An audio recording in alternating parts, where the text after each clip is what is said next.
নমস্কার বন্ধুরা, post YouTube চ্যানেলে আপনাদের অনেক অনেক স্বাগত জানাই। আজ আমার মা আলু দিয়ে এঁচড় চিংড়ি করেছিল, যা খেতে হয়েছিল দুর্দান্ত। প্রথমে চিংড়ি মাছকে নুন হলুদ দিয়ে মাখিয়ে সর্ষের তেলে ভেজে নেওয়ার পর সেই তেলে জিরে ও তেজপাতা ফোড়ন দেওয়ার পর পেঁয়াজটা দিয়ে ভেজে নেওয়ার পর মা আলু দিয়ে দিল।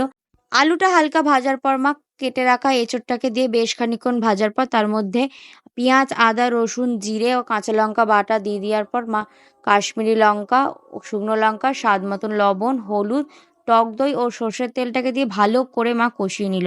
তারপরে ভাজা চিংড়ি মাছ কটা দিয়ে আরো বেশ খানিকক্ষণ ফুটিয়ে নিল। এঁচড় যত বেশি কষাবেন তার স্বাদ কিন্তু খুব ভালো হয়। তারপরেই মা জল দিয়ে দিল। যখন আলু আর এঁচোড়টা যখন সেদ্ধ হয়ে গেল, তারপর বেশ খানিকক্ষণ ফুটিয়ে নামানোর সময় গরম মশলা ও ঘি দিয়ে আরো বেশ খানিকক্ষণ ফুটিয়ে আমার মা নামিয়ে নিল। তারপরেই তৈরি হয়ে গেল সিম্পল আলু দিয়ে এঁচোড় চিংড়ি, যা খেতে হয়েছিল তো দুর্দান্ত। আমরা তো জমিয়ে খেয়েছি। আশা করবো আপনাদের সবারই খুব ভালো লাগবে। তাই অবশ্যই লাইক, কমেন্ট, শেয়ার করতে কিন্তু ভুলবেন না। এরকম ভিডিও পেতে সাবস্ক্রাইব করুন, পাশে থাকুন। ধন্যবাদ।